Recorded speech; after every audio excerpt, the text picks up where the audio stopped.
Across the world, icy mountains of the Andes to the rice paddies of Southeast Asia, the earth has been revered not merely as terrain,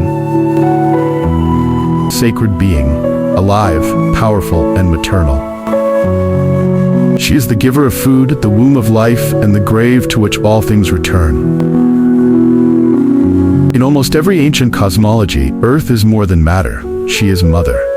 Yet nowhere is this sacred femininity more deeply woven into the daily rhythm of life than among the Igbo people of southeastern Nigeria, where she is known as Allah. To the Igbo, Allah is not just a goddess, she is the earth itself. She is called by many names: Allah, Ani, Ana, Ali, depending on dialect and region, but the reverence remains the same. She is the fertile body beneath their feet, the moral compass of their laws, and the spiritual gatekeeper of life and death. Every farm tilled, every child born, every oath spoken is done in her sight. Allah is not confined to mythology or the imagination.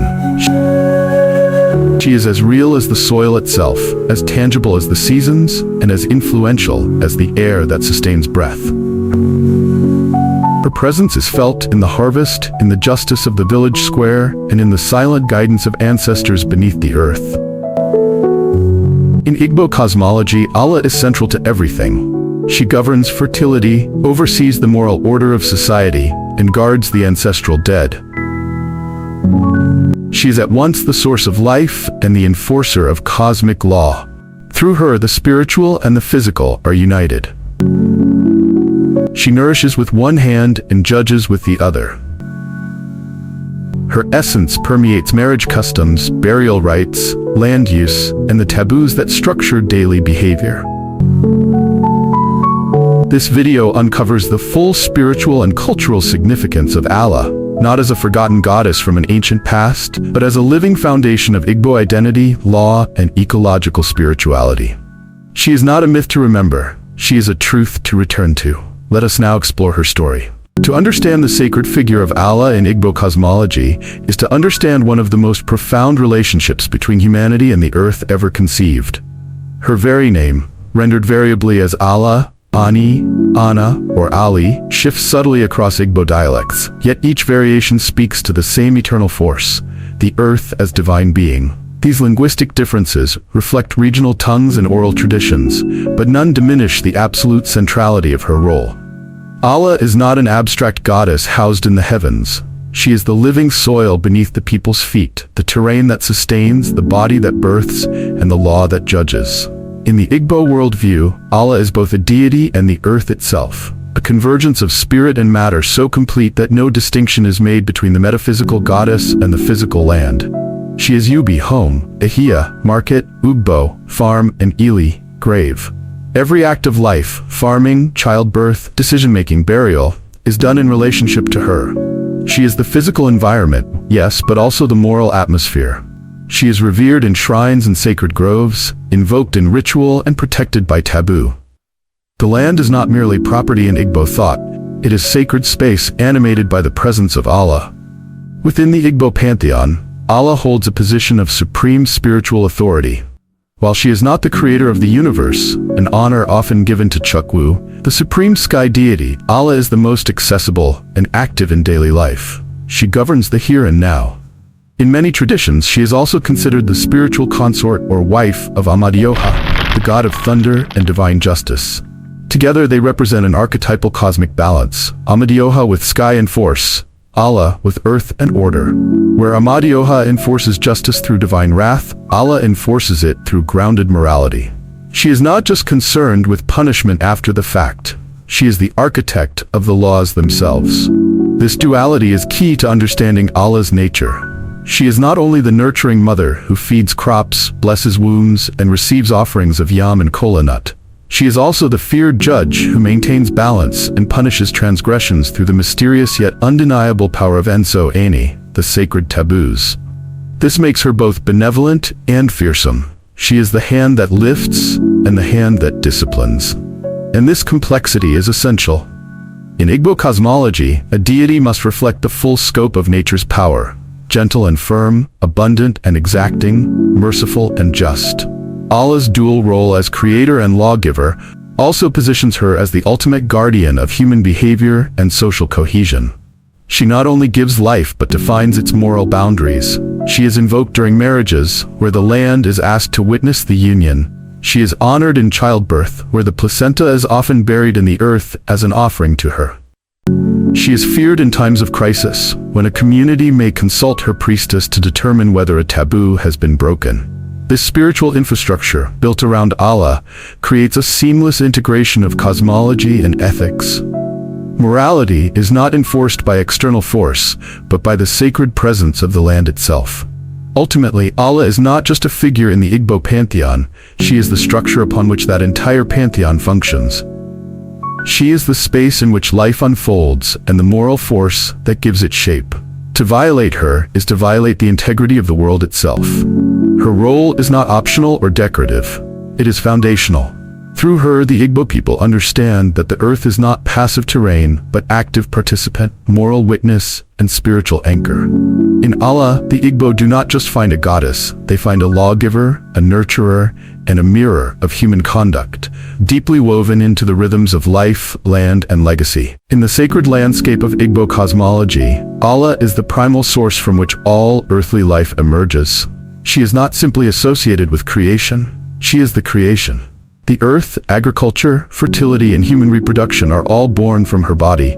Every inch of land walked upon, every seed planted in the soil, every child born into a family traces its origin back to her sacred essence. To the Igbo, Allah is not merely a provider of life, she is its very vessel. She holds the potential of all things, the nourishing force that shapes existence from root to fruit, from conception to return.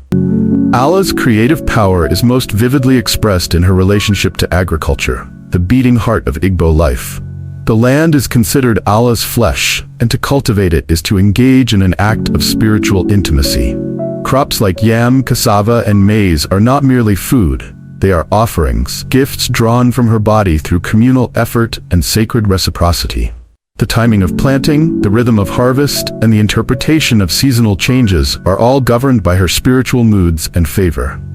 Before clearing new land, farmers consult diviners or priests to seek Allah's approval.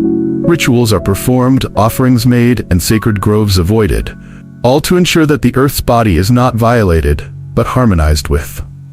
The beginning of the farming season is often marked by the Iriji or New Yam festival, a sacred ceremony in which the community gives thanks to Allah for a successful planting and praise for abundance. Yams, regarded as the king of crops, are offered at her altar as a symbol of gratitude and rebirth. No one eats the new yam before this ritual is complete. In this act, the community acknowledges that their survival is contingent upon Allah's blessing. That without her, there is no harvest, and without harvest, no life. Fertility, both in land and in human wombs, is Allah's sacred domain. As the earth births crops, so too does Allah nurture the processes of human reproduction. Women are seen as direct reflections of her creative power, especially in their ability to conceive, carry, and bear children. Menstrual cycles, childbirth, and even the sacred rituals surrounding twins are connected to Allah's influence. When a woman conceives, she is considered to be walking under the shadow of Allah's blessing. When she gives birth, her body becomes an altar of divine manifestation. Traditional birth rituals often include invoking Allah's name, asking her to protect both mother and child through the perilous threshold between spirit and flesh. In fact, the symbolism of the womb is central to understanding Allah's identity. She is the ultimate mother, not just of human beings, but of animals, trees, rivers, and ancestral spirits. Her body is the great womb that holds all things, nourishes all growth, and reclaims all death. She is the field from which all sprout, and the tomb to which all return. The cycle of life and death is not a linear journey in Igbo thought. It is circular, maternal, and grounded in Allah's eternal presence. This profound connection between Allah and female power elevates the status of women in traditional Igbo society.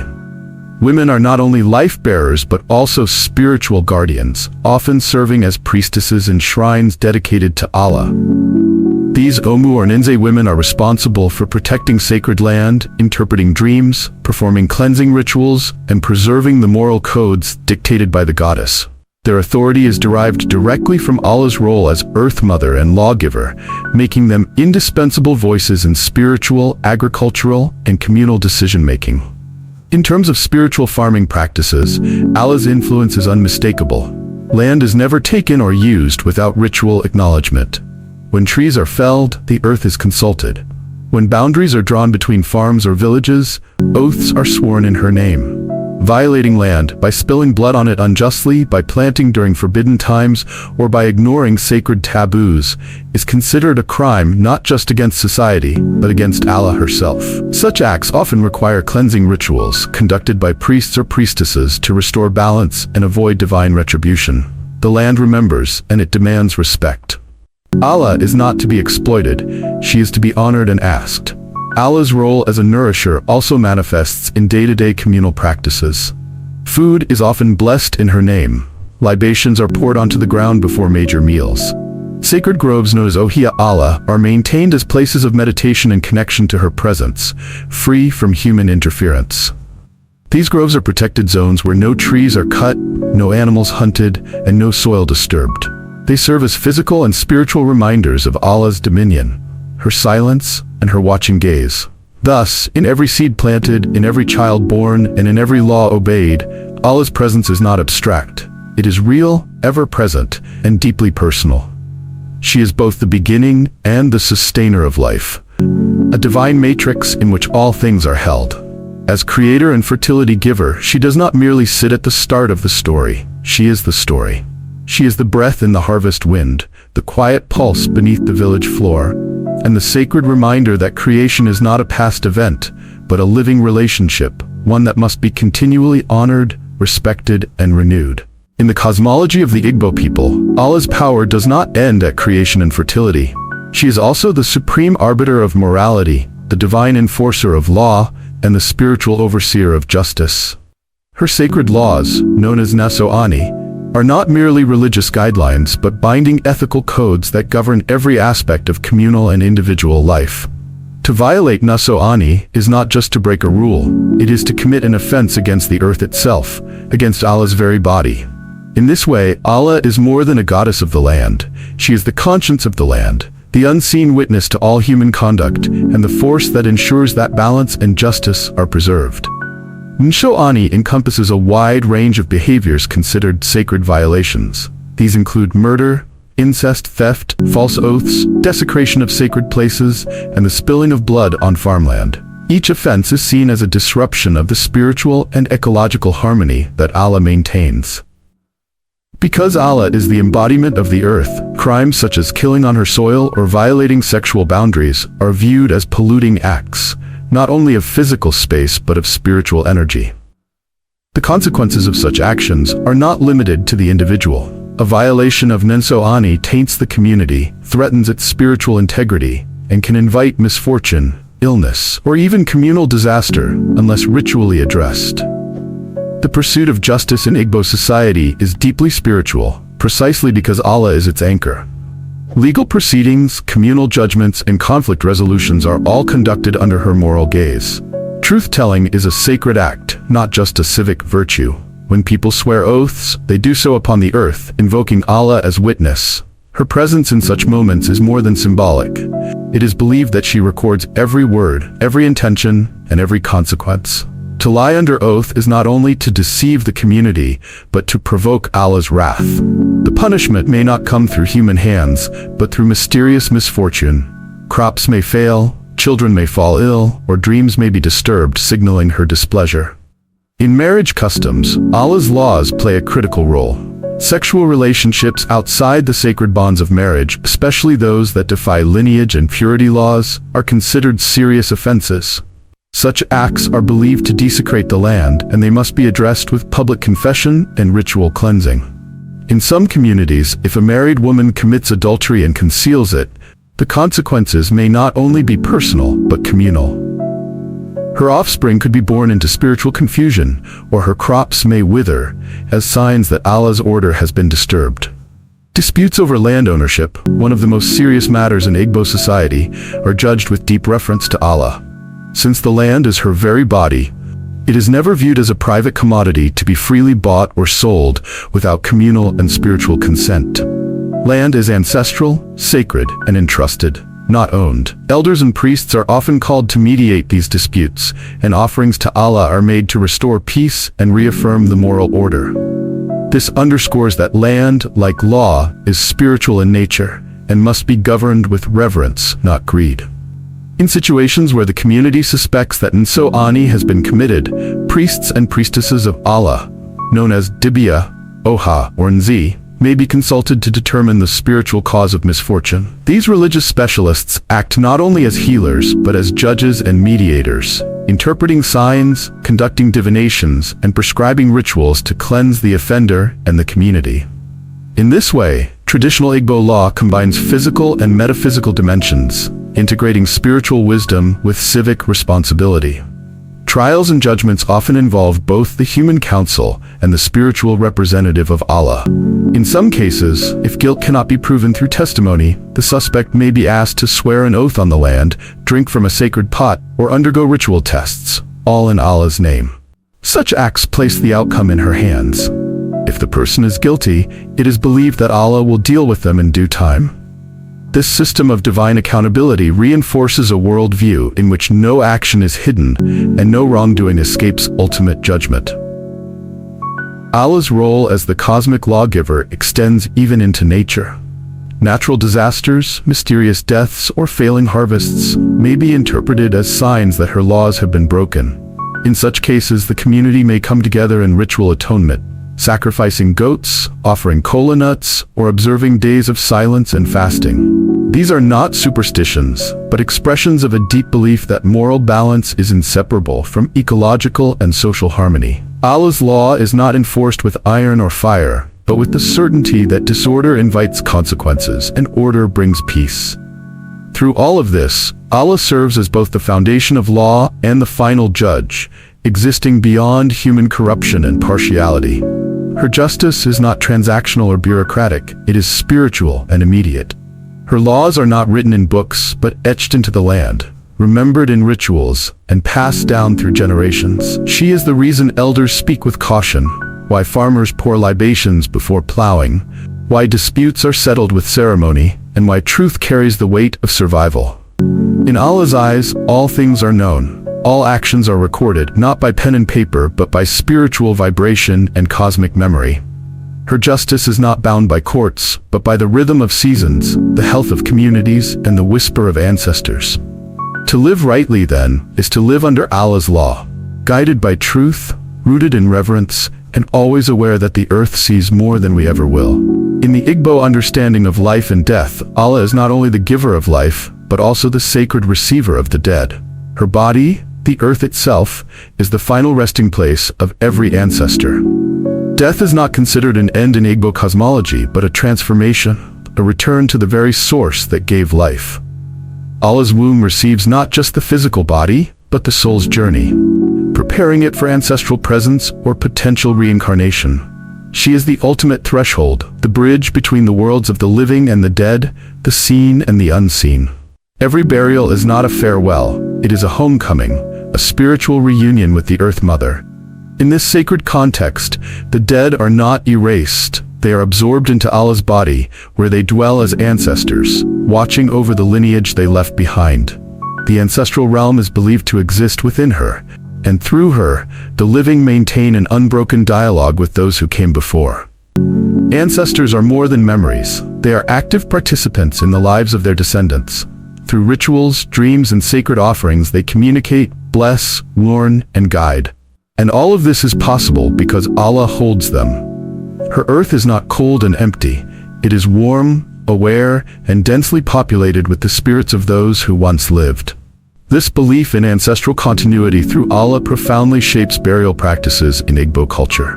Burials are not merely physical acts, they are highly spiritual, ceremonial journeys. The location of the burial matters deeply. Traditionally, a person must be buried on ancestral land, never in a strange place or on foreign soil. To be buried in the wrong location risks severing the soul's connection to its lineage and delaying its peaceful transition into the ancestral realm. The grave is seen as a womb within a womb, a sacred return into Allah's body. Offerings are made, names are invoked, and rituals are performed to ensure the spirit's acceptance into her domain. The earth is treated with deep reverence during burial rites. The moment the soil is broken to receive the dead, a dialogue with Allah is initiated. The community often invokes her name, asking for her permission to receive the spirit, for her protection over the grave, and for peace over the family left behind. The earth is not seen as silent during this process. It is an active participant in the ritual. There are chants, libations, and gestures of respect, such as placing certain herbs or objects to spiritually prepare the burial space. It is through Allah that the dead gain rest, and through her that the living maintain spiritual integrity. The connection between Allah and the dead also fuels the Igbo concept of reincarnation, or Iloa. It is believed that some spirits return to the earthly realm through new births, especially within the same family lineage. The earth as Allah's domain becomes the place not only of burial, but of re-entry. Children may be born bearing the marks or behavioral traits of their ancestors, and divination is sometimes used to confirm which ancestor has returned. This reinforces the belief that life and death are not opposites, but stages in a circular journey governed by Allah. Her womb receives and releases life, maintaining the sacred rhythm of generational continuity. Because of this, lineage is not a straight line, it is a sacred cycle, turning through Allah's domain. Families are bound not only by blood, but by spirit, and each generation carries the essence of those who came before. The land itself, if undisturbed and honored, holds these ancestral energies. Sacred family compounds, elder trees, and untouched corners of farmland are believed to contain concentrated spiritual presence. To farm, walk, or live on such land is to live among ancestors, to tread upon their memory, and to draw strength from their proximity. Allah's role in the afterlife affirms her place as the spiritual container of human continuity. She is not merely a backdrop to the human story. She is the keeper of its beginning, middle, and end. She holds the bones of the ancestors and breathes life into their return. Her soil cradles both memory and prophecy. Through her, the Igbo people remain tethered to their origins, grounded in legacy, and awakened to the sacred rhythm that binds the living with the dead. In every footstep upon the earth, one walks not on dust, but on history. And within that history, the silent, powerful presence of Allah endures. Allah's presence is not confined to myth or abstract belief. It is rooted deeply in the tangible practices, sacred spaces, and symbolic traditions of Igbo culture. One of the most profound expressions of her reverence is found in the sacred groves known as Ofia Allah. These are untouched patches of forest set aside in honor of Allah, believed to be direct extensions of her spiritual essence. No tree is cut, no animal hunted, and no soil disturbed within these groves. They are sanctuaries of silence, meditation, and divine presence. To violate an Ofia Allah is not just an environmental offense, but a spiritual taboo of the highest order, considered a desecration of the goddess herself. These groves serve as living temples, natural altars where her spirit dwells uninterrupted. In homes and community centers, altars dedicated to Allah are often simple yet deeply symbolic. A mound of earth, sometimes shaped and adorned with small clay figurines, represents her body. These figures may depict animals, human forms, or symbolic vessels, each telling a story of fertility, motherhood, and moral order. During ritual offerings, items such as kola nuts, palm wine, white chalk, nzu, and animal sacrifices are presented at her altar. The kola nut in particular plays a significant role. Before it is broken or shared, it is first offered to Allah, symbolizing the community's respect and acknowledgement of her guardianship over the land and all its inhabitants. The spiritual duties surrounding Allah are often maintained by priestesses and female custodians, women whose lives are dedicated to protecting her shrines and enforcing her laws. These women, revered within their communities, act as spiritual intermediaries, performing divinations, interpreting omens, and presiding over cleansing rituals when sho'ani, sacred taboos, are broken. Their wisdom is sought in matters of justice, fertility, and social harmony. They are considered Allah's chosen mouthpieces, grounded in both spiritual knowledge and ecological wisdom. These roles give women significant influence in religious and cultural life, reflecting the high regard in which Allah and feminine power are held in Igbo tradition. Closely tied to these sacred duties is a profound sense of environmental stewardship. Allah's presence in the earth compels communities to treat nature with reverence and restraint. Forests, rivers, and farmland are not merely resources, but sacred inheritances. Farming customs often involve rituals before land is cleared or planted. Hunters are taught to ask the earth's permission before killing. Even the felling of a tree may require symbolic gestures of apology or thanks. This system fosters sustainable interaction with nature, guided not by modern environmental science but by spiritual ethics older than the written word. Among the many cultural expressions of devotion to Allah, festivals play a central role. The most notable is the New Yam Festival, Iriji or Iwaji, a celebration of harvest, fertility, and renewal. It begins with rituals thanking Allah for her blessings, acknowledging her role in making the land fruitful and the people healthy. Yams, being the most sacred crop, are offered at her altar before being shared communally. Other festivals may honor her at different agricultural stages or during justice rituals where public atonements are made for broken taboos. Drumming, dance, masquerades, and communal feasting accompany these events, turning spiritual observance into collective joy. Through these practices, groves, altars, rituals, roles, and festivals, Allah remains a living, breathing force in Igbo life. Her law is inscribed in the soil, her memory kept in sacred trees, her spirit invoked in every seed planted. She is more than a deity, she is the cultural conscience, the environmental guardian, and the divine mother, whose presence nourishes not just crops and children, but the very soul of the people. In today's rapidly changing world, the relevance of Allah, the Earth Mother of the Igbo, has not diminished. If anything, her wisdom has become even more urgent. In an era of environmental degradation, spiritual disconnection, and moral uncertainty, Allah stands as a timeless symbol of feminine power, ecological balance, and justice.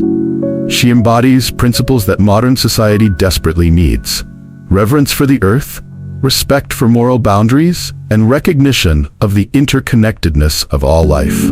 Allah is not just a goddess of a distant past. She is a living philosophy, a sacred worldview that offers a template for sustainable living and ethical relationships with nature, with community, and with self. The cultural restoration of Allah's significance is central to the broader movement of reclaiming African identity and indigenous knowledge systems. As more people of Igbo descent and Africans globally seek to reconnect with their ancestral roots, Allah becomes more than a figure of mythology. She becomes a maternal anchor. Remembering her is a form of decolonization, a reawakening to the fact that African spirituality contains profound systems of thought, justice, and ecological wisdom. Allah teaches that to live rightly is to live in balance with the earth and with others. Her worldview also promotes a form of spiritual ecology, where environmental care is not a political option, but a sacred duty. Her ethics demand that we treat the soil, forests, and rivers not as property, but as kin. In some rural communities, Allah is still honored through modern shrines, seasonal festivals, and ancestral rituals. Farmers still pour libations to her before tilling the land. Families still invoke her name during childbirth, burial, and dispute resolution. Allah matters today because her presence is eternal. She is the living earth beneath our feet and the spiritual law above our heads. In remembering her, we remember who we are. Allah is not a distant myth etched in fading memory. She is the living earth, the pulse beneath the soil, the spirit that has shaped generations of Igbo life with unwavering constancy. She is memory carried through ritual, morality expressed through nature, and ancestral wisdom grounded in everyday practice. To speak of Allah is to speak of the land, of justice, of life's sacred rhythms. She reminds us that the earth is not ours to conquer, but ours to honor. That law is not made by man alone, but by the divine order that holds us all accountable. In a world often fragmented by forgetfulness, the story of Allah is a call to remember. To remember the sacredness of land, the power of women, the strength of tradition, and the value of spiritual ecology. She teaches us that sustainability is not a trend, it is a spiritual truth. Justice is not a system, it is a law etched into the earth. If this journey into the sacred world of Allah resonated with you, take a moment to like this video, Share your thoughts in the comments and subscribe to the channel. Let us continue honoring African ancestral wisdom. Story by story, truth by truth, step by sacred step.